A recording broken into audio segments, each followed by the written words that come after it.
Do I hear it? Oh, there we are.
I think we'll get going. Bismillah ar-Rahman ar-Rahim. Assalamu alaikum, everybody. Thank you all for attending. Recently, as you all have known, with the new administration, there has been a lot of consternation with relation to immigration. There have been a lot of new immigration policies enacted by the administration that have led to a lot of hesitation in our communities, particularly with regards to immigration. And so today, alhamdulillah, we have Joe Milburn from CARE Chicago, the Council of American Islamic Relations, here to present on Know Your Rights with regards to specifically immigration and law enforcement that executes immigration policy. A lot of our community is either misguided or doesn't understand their rights when it comes to immigration enforcement. And alhamdulillah, Joe, being an immigration attorney and a colleague, has graciously volunteered his time to present on this important topic. So without further ado, if you could please welcome him with a loud salawat.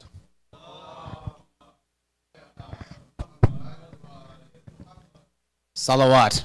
Allahumma salli ala Muhammad wa ali Muhammad. So as Jafar introduced, my name is Joseph Milburn, staff attorney at CARE Chicago. Some of you may know my supervisor, Hina Masabji, who is our new legal director in the community, and we're very happy that we are now in the process of trying to build bridges with the Shia Muslim community, alhamdulillah. So in light of the new administration, many people have been concerned about ICE interactions. And the point of today is so we can speak about that, clarify any miscommunications and misconceptions so we can empower the community to make informed decisions, inshallah. So about us.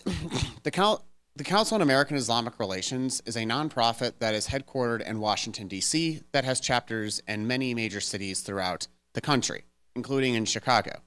I am the staff attorney for the Chicago office of the Council on American Islamic Relations. And as you can see, our mission and goal is to defend civil rights, fight bigotry, and to promote tolerance. And just to make it clear, what I share today is not legal advice. I'm just giving legal information. If you want legal advice, schedule a one-on-one with an attorney. All I'm doing today is just giving legal information, and I'm speaking in the broad spectrum. I'm not here to give advice on specific circumstances. I'm just here to speak about matters in general, inshallah. So, Trump. What can we expect under Trump 2.0? Non-renewal of TPS, and we've already seen that with the Venezuelans, unfortunately. We've also seen a non-renewal of operation of OAW, which many Afghans who are translators, during the U.S. occupation of Afghanistan benefited from. ICE enforcement actions, limiting the refugee program, more issues at the border, and patrol travel bans. Yes.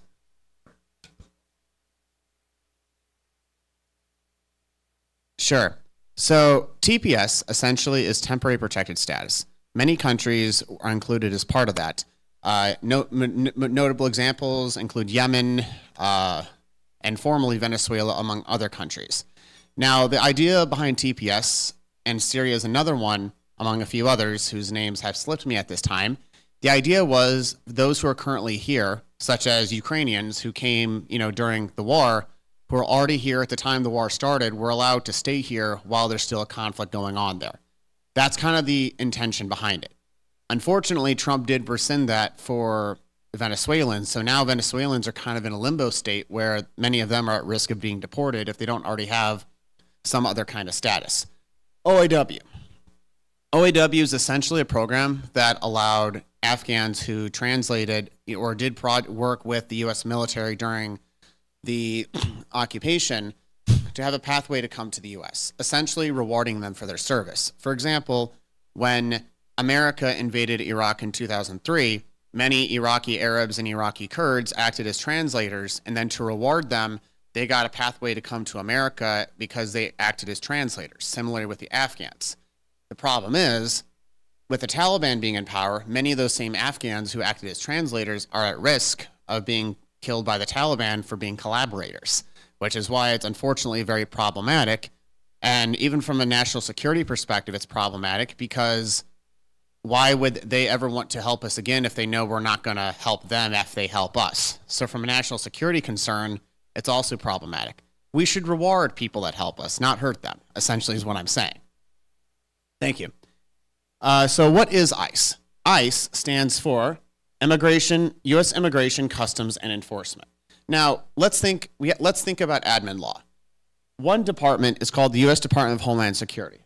There's a number of branches, but three main important ones are U.S. Citizenship and Immigration Services. So imagine you're trying to apply for citizenship. You will apply for citizenship through them. U.S. Customs and Border Protection. Imagine you come back to America from abroad. You come back to O'Hare Airport. You stand in the immigration line where you show your passport or your visa. They're the ones that handle that. U.S. Immigration Customs Enforcement, they're the ones that deal with deporting people who have either entered illegally, overstayed a visa, or done something to violate the terms of their visa. And ICE enforces immigration laws in arrests, raids, detentions, deportations, and removal proceedings. And what's important about ICE is they're actually in a position where they can work with other law enforcement agencies such as police. Now, the question that many of us may be wondering is, who is at risk? Non-citizens without immigration status, as well as non-citizens who have violated the terms of their status. For example, let's say you come to America as an international student. Well, usually if you come on a non-immigrant visa, you cannot work. So imagine someone comes from Pakistan to study at Loyola Chicago on an F1 student visa, and then they try to work under the table at a restaurant. They could get deported because they're not allowed to do that. So that people like such as that could be at risk of deportation, for example. However, no matter what your immigration status is, you still do have rights, which is something a lot of people tend to forget. And the importance of today's talk is to know what your rights are when it comes to ICE interactions. And here's how ICE, can obtain information. They often collect data. They will use unmarked cars. They may come very early in the morning when people are just getting up, and they can conduct collateral arrests, meaning they may have a warrant to arrest one person knowing that other people may be there, and then use that as a basis to arrest other people who are at that place, wrong time type of situation. And they may also pretend to be other law enforcement departments such as the FBI. Now, here's an important thing. You are under no obligation to speak to them. You have a right to remain silent. So if they ask you questions like, oh, what's your immigration status? You can respectfully tell them, I reserve my right to not answer this question. And you should never sign anything without a lawyer reading it. I cannot emphasize that enough. For those of you who may not speak English well, you have a right to ask for an interpreter. So for example, if you know Urdu, Arabic, Farsi, any other language, you can ask for an interpreter of that language to provide assistance with that. You can also request a phone call. So for example, let's say you're from, well, not Iran because we don't have relations. Let's say you're from India and ICE comes at you. You have a right to request to speak with the Indian consulate in Chicago because that is the country of your origin, and they can also attempt to provide assistance in that. And most importantly, you have a right to deny their entry into your home unless they have a warrant signed by a judge. And I emphasize on warrant signed by a judge.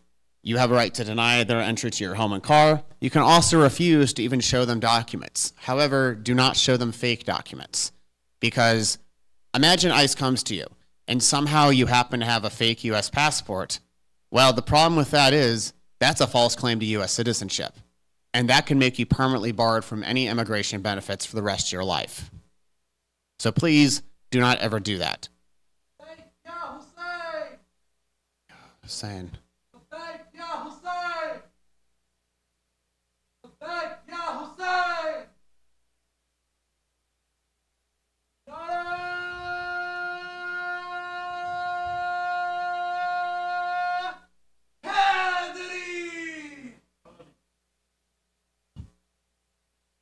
Now, what does ICE need? What does ICE need? They need either a judicial warrant or your consent to obtain access. And the most important thing I can tell you is never give them your consent under any circumstances. Never, ever, ever give them consent under any circumstances. I don't care how mean they are. I don't care how scary they are. I don't care if they even tell you things such as, this will make your case harder, yada, yada. Under no circumstances are you to ever give that consent to let them into your house, under any circumstances. And by the way, it's very rare for ICE to even have a judicial warrant, simply because of the fact that for ICE to have a judicial warrant, it's because you're being investigated for a crime. So unless you're being investigated by a crime, it's extremely unlikely for there to be a judicial warrant. So really the only way they could enter is if they have their consent. Now, they could say something like, oh, if you don't give me consent, we have the ability to get a judicial warrant. They can say that, but chances are they're not going to be able to get that. So still, under no circumstances, let them into your home unless they have a warrant signed by a judge.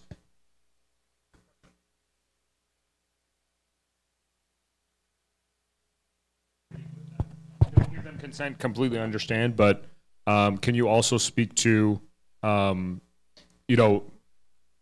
altercation with them, or, yelling or screaming or anything like that, especially as it relates to this ICE administration? I know that they take any sort of disrespect as obstruction of justice or something like that. Could you speak to that a little bit?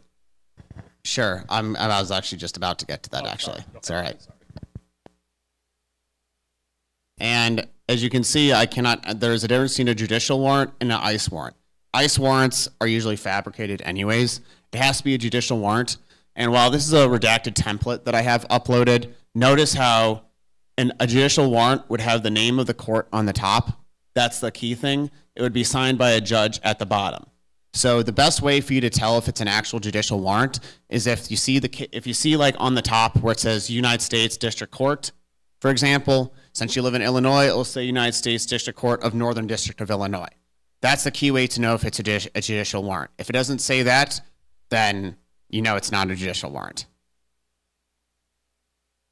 Now, interacting with ICE in your home, which is actually just what I was about to get into.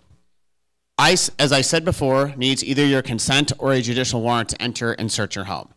Now, your home could be a house, apartment, your bedroom, anything.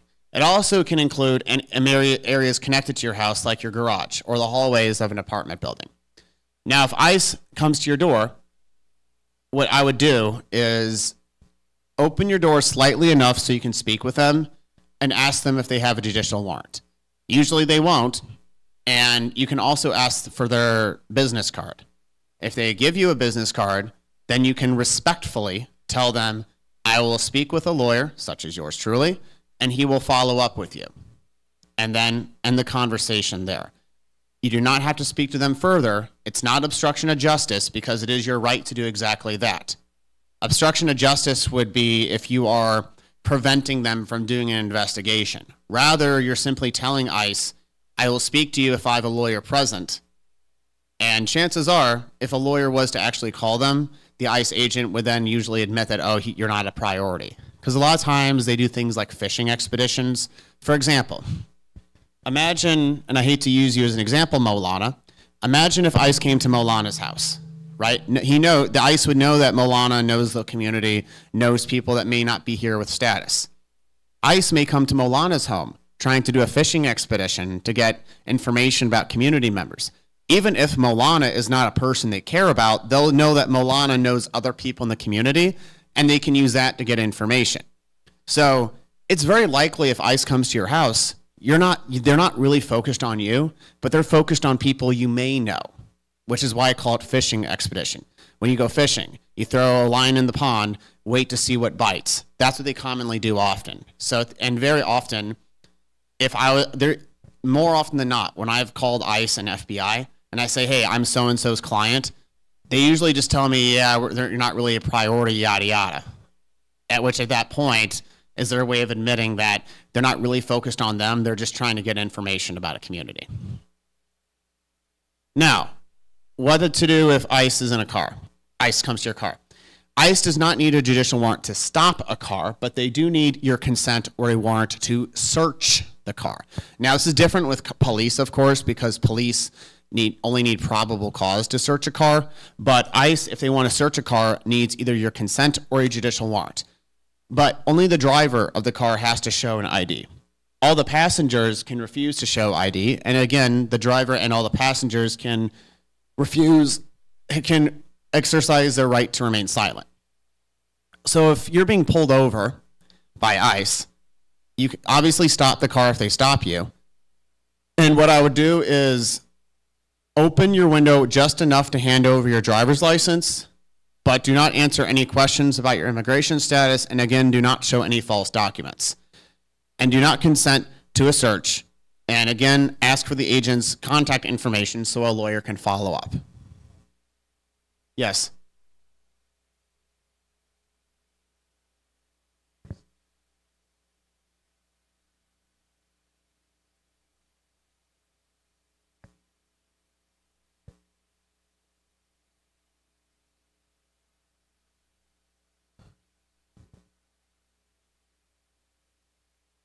Well, technically, you don't even have to do that technically, but I'm just saying as a matter of practice, I would still do it anyways. I would at least, look, especially if you're driving, because, look, if you're the driver of a car and you don't even have a driver's license with you, then the question is, oh, are you even allowed to drive, right?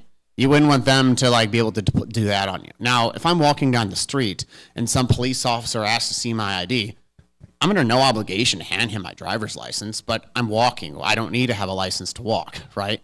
But if you're driving a car and you don't even have a driver's license on possession, well, that in of itself is illegal, right? So that's kind of where the concern would be. But that's why I said only the driver should show it, not the passengers in the car, because you don't need a license to be a passenger in a car, is my point.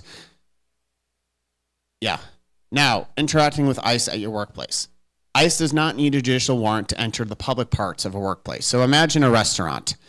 You go to a restaurant, there's a dining area where anyone can enter, but only the staff can go to the kitchen, for example. So let's say I own a restaurant. Sure, ICE could show up in the dining room, but for them to be able to enter the kitchen or the cooler or the cellar, they would need a warrant for that because that's generally not open to the public to access those places. However, again, if ICE came to me and wanted to enter my kitchen, they would need either a judicial warrant or my consent, and I would not give them consent for that. However, I would probably say do not run during a workplace raid, and if ICE or any law enforcement stops you, the first question you should ask is, am I free to go? And if they say yes, then leave. If they say no, then just tell them I will stay, but I will reserve my right to remain silent. But again, do not lie or show any false documents. The best thing you can do is be silent, because the more you talk, the more likely you are to say something that's not true. If you're silent, that nips that entirely in the bud.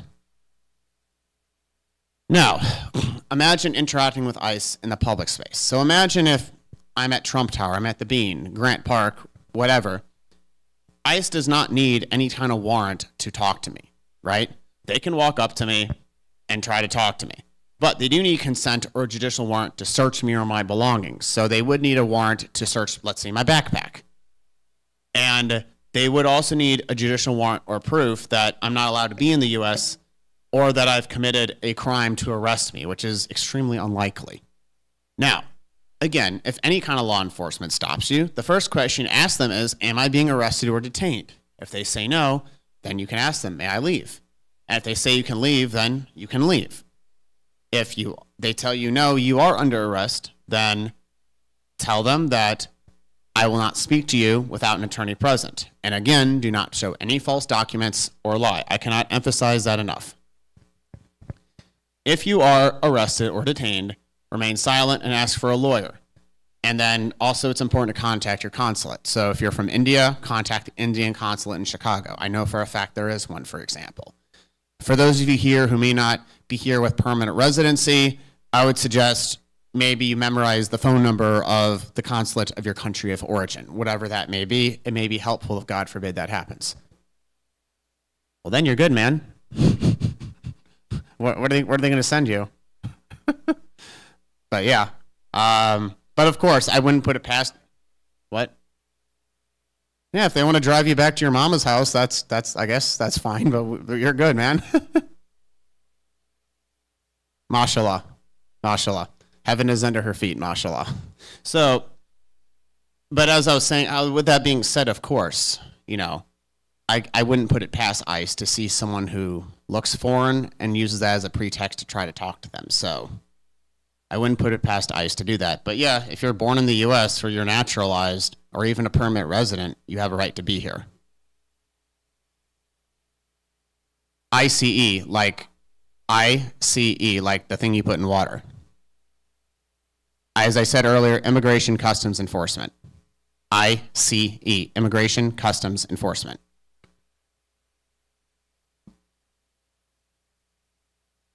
We can talk after. Now, safety plan. It's important to know your rights and carry a Know Your Rights card. I do not have any on hand, but you can visit the CARE Chicago website for downloadable PDFs of them. Other organizations like the ACLU, which stands for the American Civil Liberties Union, also have such downloadable PDF versions as well that you may download and keep on your phone or on your body, etc. It's also important to always carry proof of your immigration status. So for example, if you have a green card, because green cards are the size of a driver's license, they're easy to put in a wallet. So if you have a green card, keep it in your wallet. If you don't have a green card, but let's say you're here on some kind of work visa, keep your employment card with you. Anything that off the bat, you can show proof of that. For example, or let's say, for example, you applied for asylum. After 150 days of applying for asylum, you can apply for a work card. So if you have a work card or even just like a pending, or even just a letter of proof that has proof that you have a pending application for an immigration benefit, keep a copy of it on your phone. For example, I'm working with a guy right now who's an international student who married a US citizen. He's trying to get a green card through that. He just did his fingerprint appointment. And even though he doesn't have either a work card yet or a green card, I told him to keep a scan of that letter telling about his employment on his phone. So if anything happens, he can immediately show proof that he's in process of getting a green card. So he would be able to avoid problems because of that. And of course, it's also important to, keep a record of everyone, your family's name, date of birth, things like that. Yes? I'm so sorry. Can you speak up, please?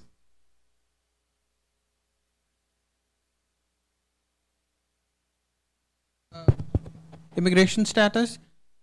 I've heard that they demand sometimes that you have the actual original copy on you and they don't accept the digital copy. I have heard of ICE agents being jerks about it, but in practice, if you have a copy of it, that still is proof in of itself, because if they see it, they can look up your alien number on their end to verify if it's legitimate or not. Thank you. Yeah.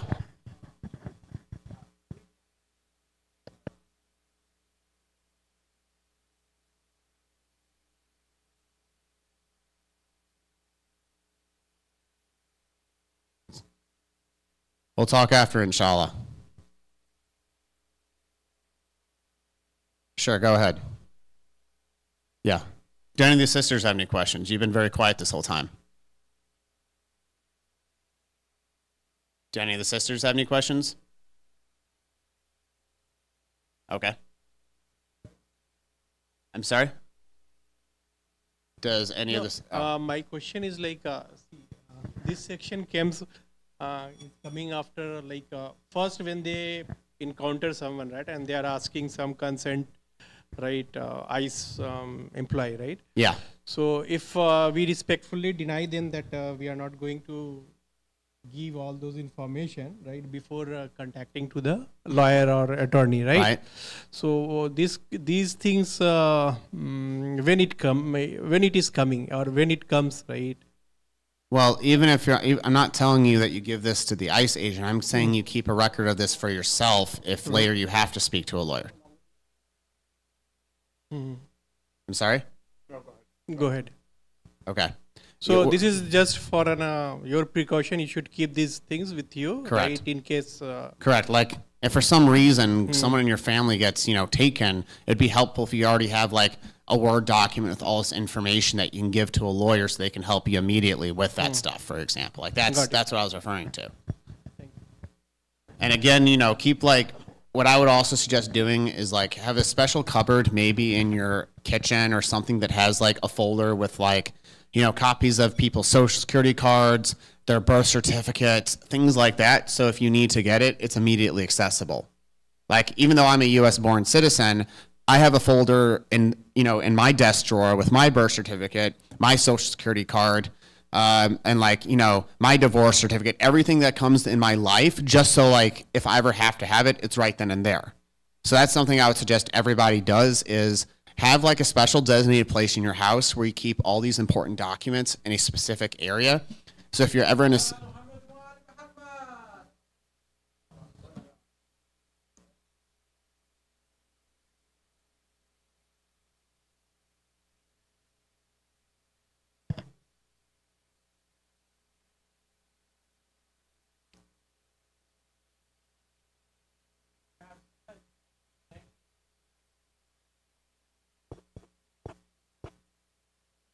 Brother, if I could respectfully ask that we keep that to after, I would appreciate it. Jazakallah khair.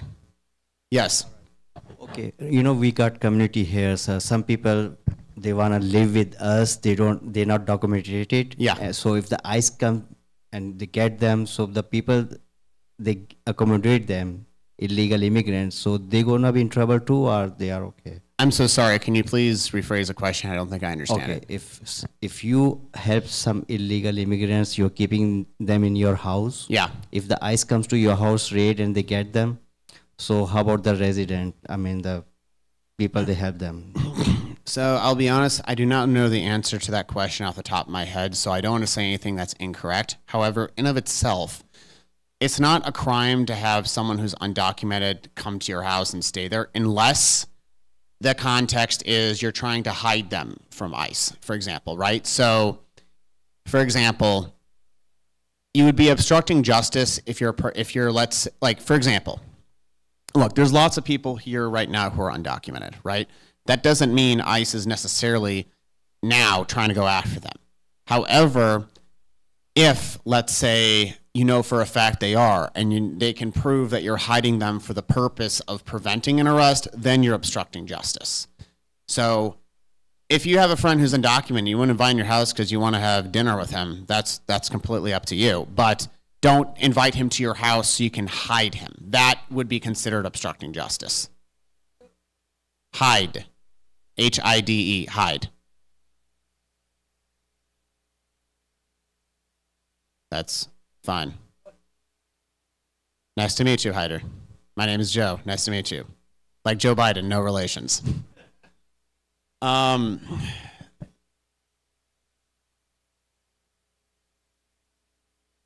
hope not. I hope I'm not related to him. I mean, I'll have to take it up with my mom for giving me that name, unfortunately, after the past year.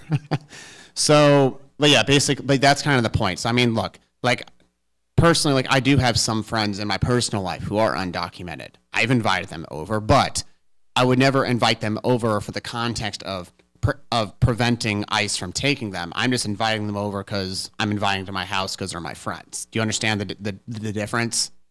But I will say I'm not 100% certain of that, so please do not trust what I said, but I also encourage you to verify it, because while I'm 90% certain of what I said, there's always a margin of error, and I don't want to give you incorrect information. But I am confident in the fact that if it's just a matter of like you having a party at your house and they show up, meaning your friend, okay, but don't be putting them in an attic, you know, to hide them if you know for a fact ICE is looking for them, because then that is considered to be obstructing justice at that point. Just like, because unfortunately, while I don't necessarily like the word illegal, because I don't like to view human beings as being inherently illegal, I believe actions can be illegal, but not the virtue of being a human being itself. At the end of the day, if you commit being here without authorization is considered a crime in of itself, right? Whether we like to admit this or not. Now, other crimes, murder, right? Now, if I know a guy committed murder, nothing would stop me from inviting a murderer to my house to have dinner with me. Now, I probably wouldn't invite a murderer to my house, but point being, I still could if I wanted to. But if I see, like, you know, some wanted poster saying we're searching for this guy, and this guy comes to my house knocking on my door, hey, Joe, can you hide me from the cops are looking for me? Then if I hide him, when I know the cops are looking for him, then that's a crime, because I'm obstructing the cops from doing their job to arrest. Does that example make sense to you, brother? Good. Does anybody else, someone else raise their hand? Yes.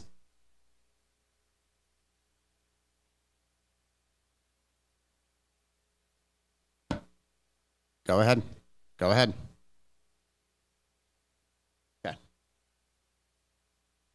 Now, also things about preparing for your family and children, because I see this happen sometimes where, let's say, as many of us know, if you're born on U.S. soil, you're a U.S. citizen. But and this is something like I've gotten into some arguments with some of my own relatives about, because I have some relatives who literally think that, oh, if you give birth in the U.S., you're automatically a citizen. It doesn't exactly work that way. But so it's very possible for someone to be here undocumented, but to have kids that are citizens, right? So what could theoretically happen is a parent could be deported, but the kids could still be here, right? So like, it's also important that if that's your situation, to maybe look into alternative plans for your kids to have a plan. Maybe if you have a relative in America that is a citizen or has a valid status like permanent residency, maybe make arrangements for them to adopt them, or put something in place, you know, as a backup plan for that. I mean, similarly, some of us who may have kids may have a designated godparent that if, God forbid, something happened, you would already have a godparent to take custody of the kids in the event that happens, right? So I would suggest, if anyone is in that situation, to try to designate someone close to them that could take care of the kids in the event, God forbid, that happens. And remember, it's always important to remember your rights in ICE interactions. Again, remain silent, speak to a lawyer, ask for an interpreter, request a phone call, and under no circumstances do I want anyone here to ever let anyone into their home, car, workplace without a warrant signed by a judge. And again, everyone, this is our website here, carechicago.org. That's our phone number there. Everyone, if they want, can pull out their phones and take a picture of that, because unfortunately I'm out of business cards today. And that's how you can get a hold of us if any of you have any situations in the future, inshallah. Hopefully you won't, but you know, I hope none of you contact us about this, but if God forbid, please, you know, keep that there. I'm aware that we were live streaming. Are there any questions that have come in from online? Do any of the sisters have any questions? Any? Yes.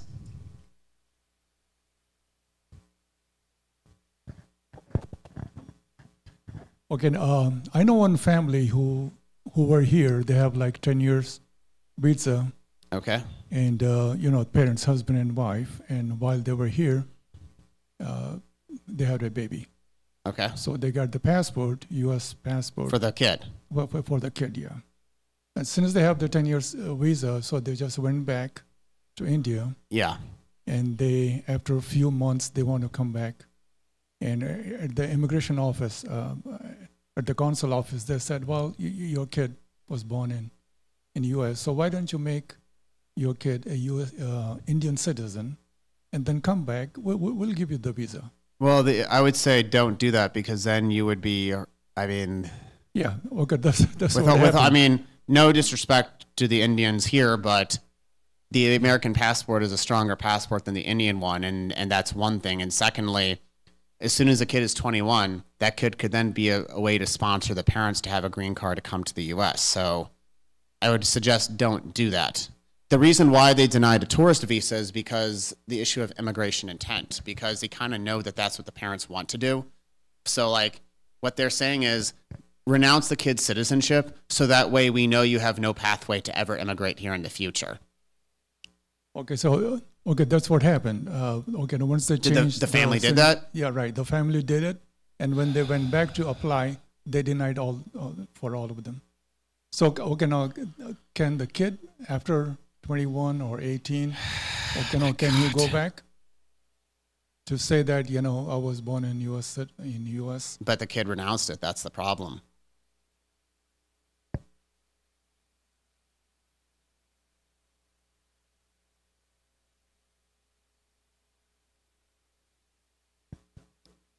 Brother, as I told you before multiple times, I will speak to you after, and I can send you a copy of the presentation then, inshallah. As to answer, my pleasure. As what I was saying to you is, yeah, unfortunately, I wish that family had spoken to a lawyer before doing such an irresponsible decision, because that cannot be undone. And of course, there's no right to enter the U.S. on a tourist visa. So that was a very foolish decision. Thanks, thank you. Yeah. No, but this since the child, right? He or she is not an adult, right? So he didn't take a decision by its own, right?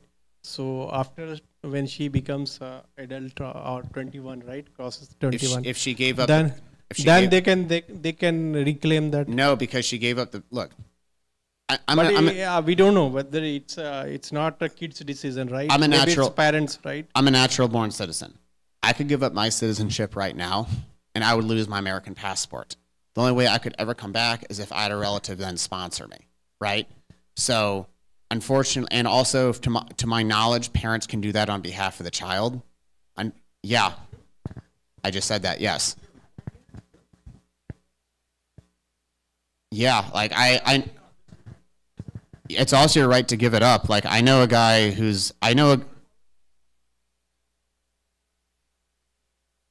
the cameras are always on. Big Brother is always watching. But more importantly, Allah is always watching.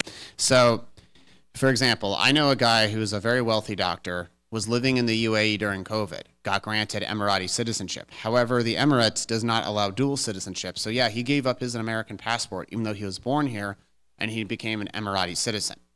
But the Emirati passport is actually stronger than the American one, and it's not hard for Emiratis to get a visa to visit here. But yeah, it is legal to give up your U.S. citizenship if you want to. But I would say don't do it unless you have another citizenship to claim, because otherwise you'd be stateless.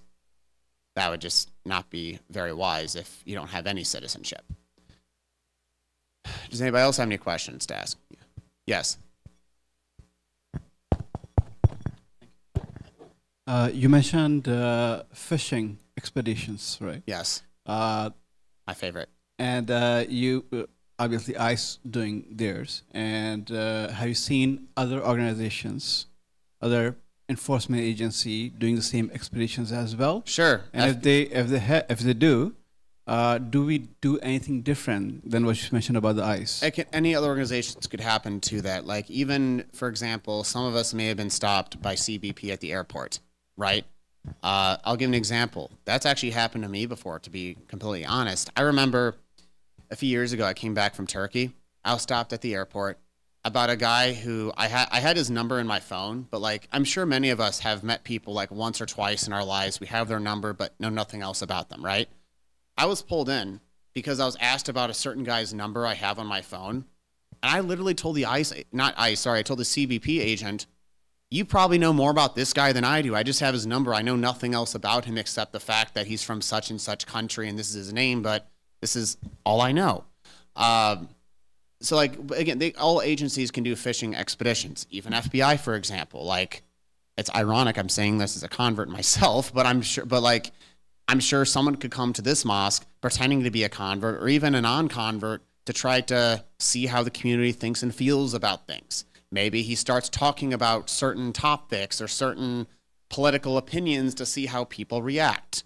Like, and that could be a way to see, oh, I'll make this comment about this global event to see how people react and then use that as a way to try to spot other people. For example, because I know this is a Shia community, imagine if someone came into this center, you know, you barely know him and he's starting to talk about certain Shia political ideologies or groups, and just to see how people react to that. And someone in the state of emotions may say something in agreement, and then that agent could use that as a way to like then focus on that guy. I've seen that happen all the time, for example. Yes.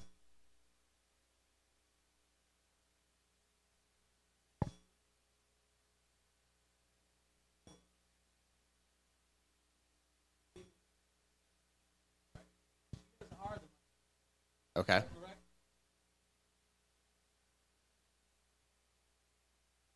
Sure. Sure. What's the point you're getting at, brother? Yes. What is the point you're getting at, brother? Is there a question in there?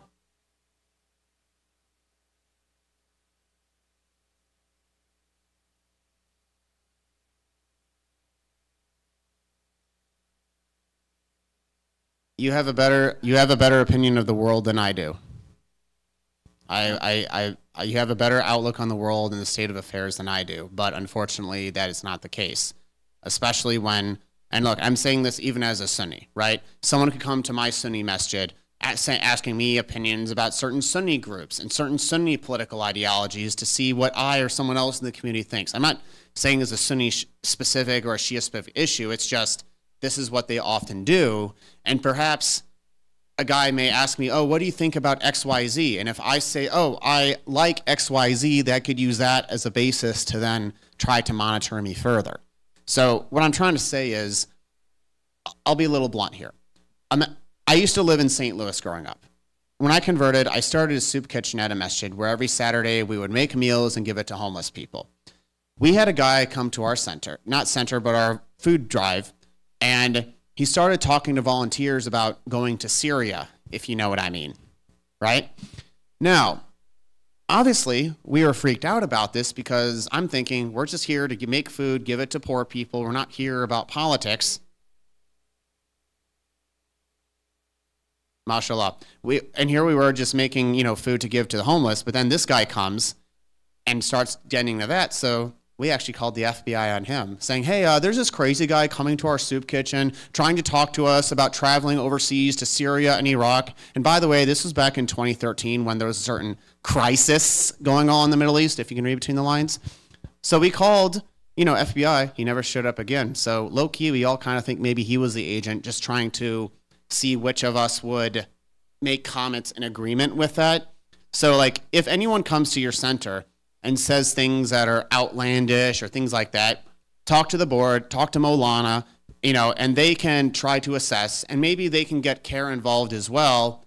And what we would likely do in that situation is make a report to the FBI claiming that, oh, there's this guy trying to talk about illegal activities, because think about it, nobody should be talking about doing illegal things, right? And chances are, if someone's doing that, it's because they're trying to instigate or provoke people to agreeing with it so they can then go after them. So be wise about that.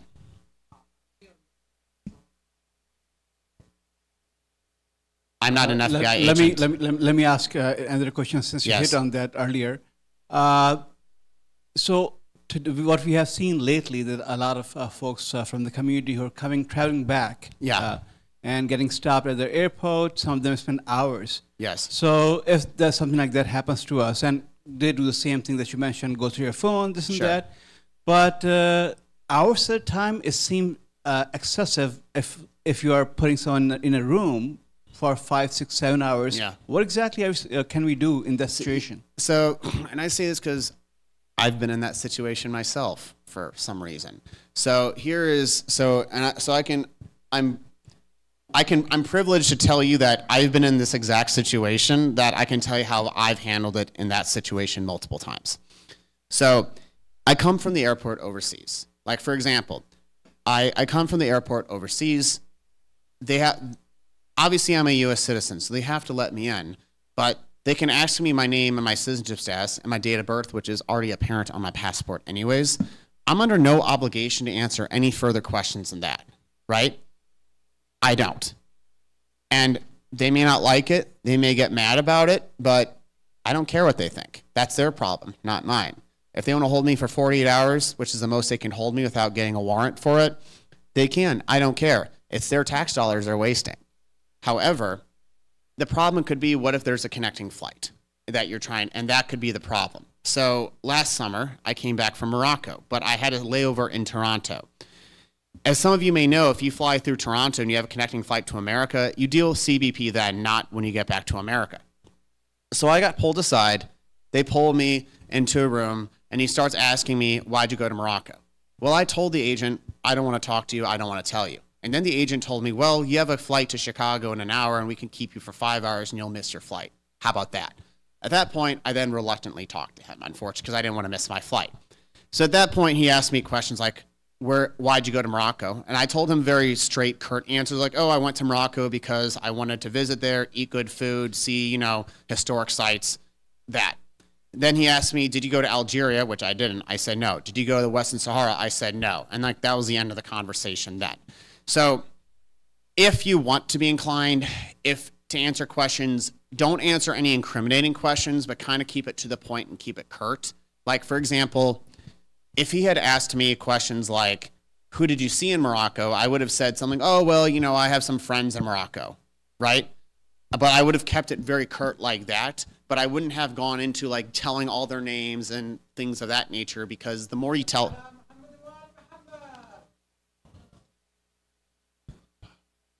So the issue, because like the more you tell people, the more that leads to more follow-up for other questions. Yeah.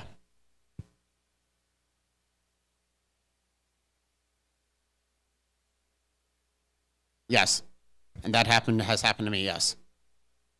Sorry, is there a legal obligation to be responding to those kinds of questions, or can you just give a very general, vague response and kind of be done with it? You're under no legal obligation, but I wouldn't lie either. So you're okay. You're not under a legal obligation, but again, don't lie as well. Like, for example, if let's say it's a guy whose number is your phone, but you don't really know him that well, then yeah, you can say it. But if he happens to be, I don't know, your cousin, don't tell the officer, oh yeah, I met him once in my life, but I don't know him well, because that's a lie, right? What you could say is something curt like, yeah, he's my cousin, but I don't want to talk about him, at least not without a lawyer, and leave it at that, right? And once you invoke that, usually at that point, they're not going to try to press further, right? Or if you want to be even more careful, you could just say, I don't want to talk without a lawyer. And that may even be better than to even give any kind of information. You know what? Just say, I don't want to talk without a lawyer present. It's my right. And at that point, usually the ICE agents would have to respect it at that point. Yes? Are they allowed to take your phone? Yes, they are allowed to take your phone, unfortunately. But they do have to return it. So they can't just take it indefinitely. They can take your phone, your laptop, because if, let's say, they have probable cause to investigate something on it, but once they're completed their investigation, they do have to return it back. Suppose they ask for a cell phone, right? So different people have suppose I am having 50 contacts in my phone, right? Yeah. And also using WhatsApp. So different people, like I am aware of that, are the contact which I am having in my phone. They have a different ideology, right? And they might have put the profile picture of A certain figure. right, a certain figure which has been regarded as a terrorist or something Sure. like that from Someone who may or may FBI, not have had a right? funeral recently, right? Right. So in that case, what answer we can? I mean, give, right? look, right? Nobody's a monolith, right? Like, for example, some Shias may support a certain ideology, other Shias may not support a certain ideology. The world is very diverse, right? Right. Just as not every Jewish person supports Zionism, there's others that do. So obviously, the world is diverse. At the same point, if let's say I was in a situation where let's say someone pulled up that I had a Facebook contact, a WhatsApp contact, whose picture was a picture of a certain person who may or may not have had a funeral recently, my response would literally be, I'm under no obligation to speak with you without a lawyer. I am not this person. If you want to speak with me about me, we can, and I'll do it with a lawyer present, but I am not going to speak without a lawyer. And I will leave it as strictly like that. So you have talked about phone, that Yes. CBP can take your phone. Yes. But if I don't need my phone or cell phone in the international trip, can I leave it over here? Or would You it could. You could, although I can't imagine me going a single minute in my life without my cell phone. So I don't know how it to is go to better, another but country I- without a cell phone. You know, I would need GPS, and who knows, if I don't know the language, it'd be helpful if I had like Google Translator on my phone. But I mean, sure, I guess you could. Yeah, so I don't need it. You know, if anybody wants to talk to me, they know the phone over there. I'm wherever sure, I'm going. but also, can you imagine going on a 14-hour flight without being able to watch Netflix on your phone? I mean, There are different entertainment available in the flight. I'm happy with that. right? okay, you are more old school than me, but all right. I mean, you could, but there's no law that requires you to. But Yes. I'm impressed with anyone's ability to do that. Okay, so so if it is no, is it going to be taken as a sign that he's trying to hide or she's trying to hide? Even if they take it that way, if it's your right to do something, it's your right to do something. Okay. Is Now- this okay? So Now, if you want to be careful, right? This is what you could be smart about. You do have a right to delete things on your phone if you want. You can delete apps like WhatsApp, social media, things like that. For example, a few years ago, I went to Palestine. I deleted all my social media on my apps in case the Israeli border control wanted to search through my phone, right? You could do that and then just reinstall your WhatsApp once you get back home. Like, that's certainly your right to do it, and maybe you could do that way. Or maybe if you want to have, sensitive conversations, do it on an app like Signal or WhatsApp or Viber, and then just delete those apps when you fly and reinstall them when you get home. okay. I'm sorry, what'd you say, Maulana? Can I take a new phone? Yeah. एक second. Can we get a new phone and take it over there? Because it won't be possible for me to know which information is sensitive or not. Sure. So if you want, sure, you can leave your phone here. You can get there's even companies, you can even rent like a temporary phone too abroad too. You could do that too as well if you want. Yeah. So is this not going to create any kind of suspicion for them? That why you use?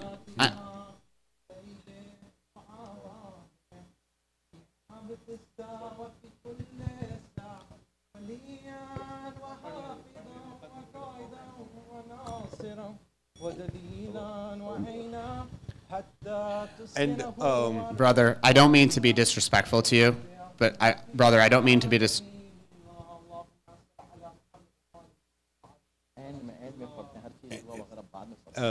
another question that I have is, I'm sorry, Maulana, I'm going before you.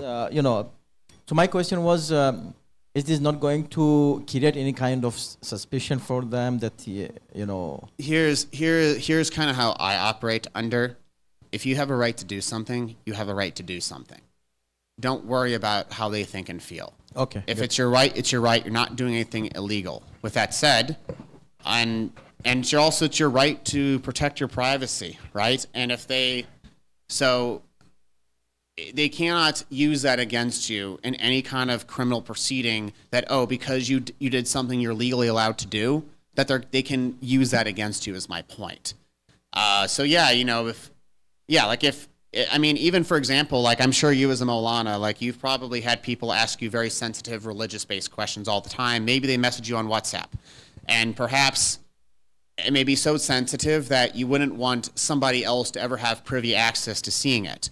So maybe like for you, you could, if you fly overseas, delete WhatsApp from your phone, so that way, imagine if it's a sister who texts you a question about something specific about women, right? It's something so, private about women that you wouldn't want any other male to see it, right? So it would make sense to just deactivate WhatsApp, reinstall when you get back. So even if CBP wants to search your phone, they won't even be privy to that, for example. And that's all across the board.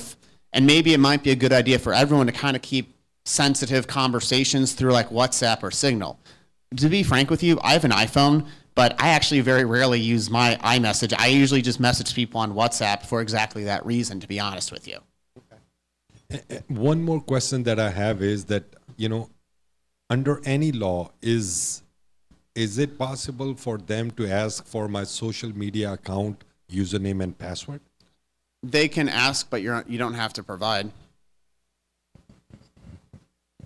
I mean, can you elaborate more? Sure. A little bit? If I come to CBP and they ask me, "Oh, Joe, what's your Facebook name? What's your Instagram name?" I would tell them I'm under no obligation to provide. They can look that up on their own if they want to, but I'm not going to make their jobs easier. They have my tax dollars to do their job. Why? I'm not going to make that job easier is my point. Just to be clear, I just wanted to follow up on that. Are we saying that citizens and people with lawful immigration status, when they're coming to the border, they have that same right to invoke silence and say, I don't want to do that? I'm glad you brought that up, because if, let's say, you're here without a valid permanent status, whether it be residency or citizenship, you don't have a fundamental right to enter. So I would say, if let's say you're coming here as a tourist, a student, or some other kind of work visa, I would then be more forthcoming, because it could still be up to the officer's discretion to not let you in. But if you're a citizen or a permanent resident, they legally have to let you back into the country. But if I'm coming here as a tourist, the officer, even if I have a valid visa, the officer could still not let me in. So that is something else to consider. In that situation, I would answer questions, but answer to the point. For example, this morning I had bacon, turkey bacon, of course, pancakes, and eggs for breakfast. If you ask me, what did I have for breakfast? I will tell you, oh, I had bacon. But I'm not telling you I had eggs and pancakes. Now, if you asked me, did I lie to you? No. Unless you ask me, either tell me everything you had for breakfast, or if you ask me, is that all you had for breakfast? So what I'm trying to say is never lie to them. And I said turkey bacon. But answer their questions, but only answer to the point of what they asked you. You don't have to give any additional information beyond the scope of what they ask. So what if, suppose I'm having a two phone, right? I'm from India. I'm having a US phone as well as an India phone, right? Right. For that, it's also message and for banking reason. If someone asks, right, that provide your phone or something like that, right? So if person is providing US phone number, right, but didn't provide the India, so is it a lie or what? Well, if the officer asks you, do you show me your phone, right? I wouldn't, again, a lie is if you say something that's not true, right? But, right, or a misrepresentation. I'm not saying to misrepresent either. I'm just saying tell the truth, but only to the point of the scope of what they ask you. So, for example, I'd say I come back from India. CBP asks me, where'd you go in India? Fine, I'll tell them I went to Gujarat, I went to Delhi, I went to Hyderabad, right? But I don't necessarily have to then tell him, oh yeah, and when I went to Delhi, I went to the Agra to see the Taj Mahal, I ate biryani and these, I don't have to go into every single detail, but I just have to answer directly what he asks me. I don't have to volunteer all the people and sites I saw, I just have to tell them the limit of what they ask me. Because if you tell them more than that, then you're giving them more room to ask further questions. But again, if you're a citizen, they have to let you in. If you're a permanent resident, for the most part, they have to let you in. If you have neither, then they could still exercise discretion to not let you in. So if that's the case, be more forthcoming, but only to the point of what they ask. Does anybody else have any questions? Anybody online have any questions? Okay. Now, something else that because I commonly also get asked as well is what to do again, like, yes, brother. I'm not stopping you. So, Labbaik ya Hussein. All right. So here's the thing. When it comes to, sorry, what I was trying to say is, like, I've seen this happen a lot with mosques. A lot of questions have also been asked about, is a mosque considered a sanctuary? Now, here's what I think would be a suggested way to kind of protect the community as well. For example, let's say there's Jummah. Let's say Ramadan is coming soon. What may be helpful is to, and I don't know, I've never read the bylaws of this mosque, of course, but ultimately this mosque is private property, even though technically anyone in the public can enter, it still is private property. Meaning, theoretically, you could theoretically ban someone from being here. What may be helpful is to maybe put a sign outside the mosque that says members only. Now, in practice, you can be lenient on that, meaning you don't have to require someone who physically enters to be a dues-paying member, but if you have it a sign that officially says members only, you're already setting the default, which therefore means that, you tell the ICE agent, because you're not a member, I don't have to let you in unless you have a warrant signed by a judge. That would be a smart, strategic way to protect the community, because if it's marked as members only, it kind of sets another barrier to it being private property. Even if you would let anyone walk in, even if they don't necessarily pay dues here, but that would be a way to kind of set that standard, so that way ICE wouldn't be able to use that, but anybody walks in here card.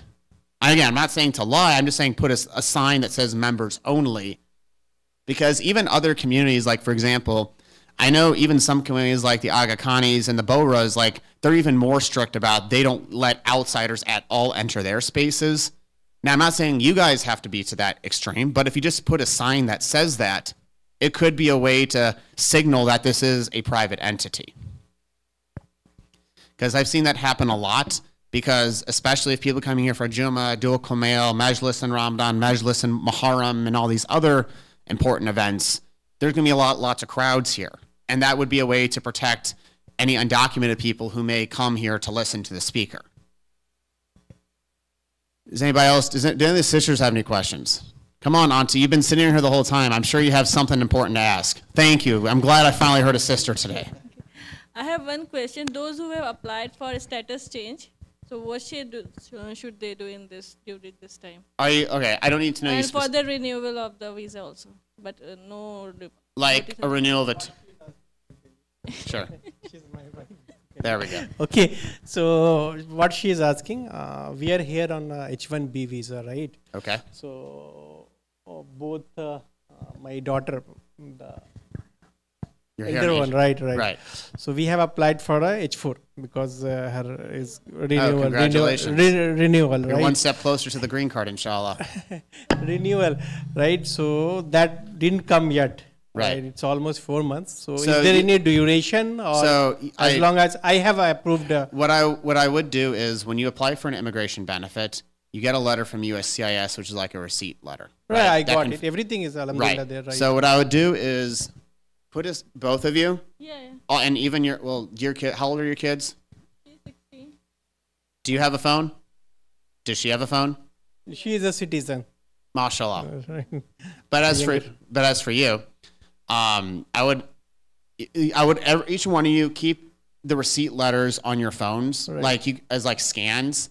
That way, you immediately have proof that you have a pending status change. Right. And then, inshallah, you'll get the H4, and inshallah, the work sponsorship, and inshallah, the green card one day, inshallah. Inshallah.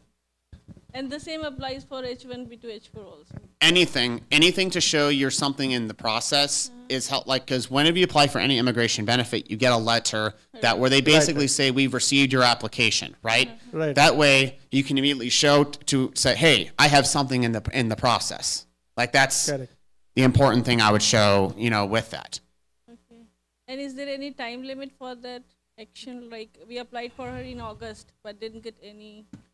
I mean, it takes a while, but what I could say is if it becomes an extreme delay, you could consider suing Homeland Security for extreme delays. So till the time we stay here, it's legal. You're in what's called an authorized period of stay. So basically, while they're adjudicating it, you're allowed to remain, like what happens. So for example, let's say someone comes here as a tourist, right? They apply to get admitted to a college. They can apply for a student visa. Now, they still have to fill out the change of status form, I-539, but while they're waiting for the F1 visa to be approved, they're allowed to wait in the U.S. until it's approved in what's called an authorized period of stay. So yeah. No, nowadays is a delay, right? Because of course there are delays, but as long as you submitted the I-539 before your current benefit expired, you're in what's called an authorized period of stay. So you're good to wait, for that. So good question. So there is no time limit. I can wait. Yes, because you're in what's considered. As long as I am here. Yeah, so don't leave. How about that? Simple as that, okay? Right. Don't leave. Oh, and more importantly, she's the beneficiary. You're the principal, she's the beneficiary. Right. All right, so don't die either. I want you to, chop up his carrots, chop up his steak, put them in cubes because nothing can happen to him, okay? Make sure that's the case. Put him in a bubble wrap for all I care too. Nothing must happen to him, okay? Does anybody else have any questions? Okay, salawat.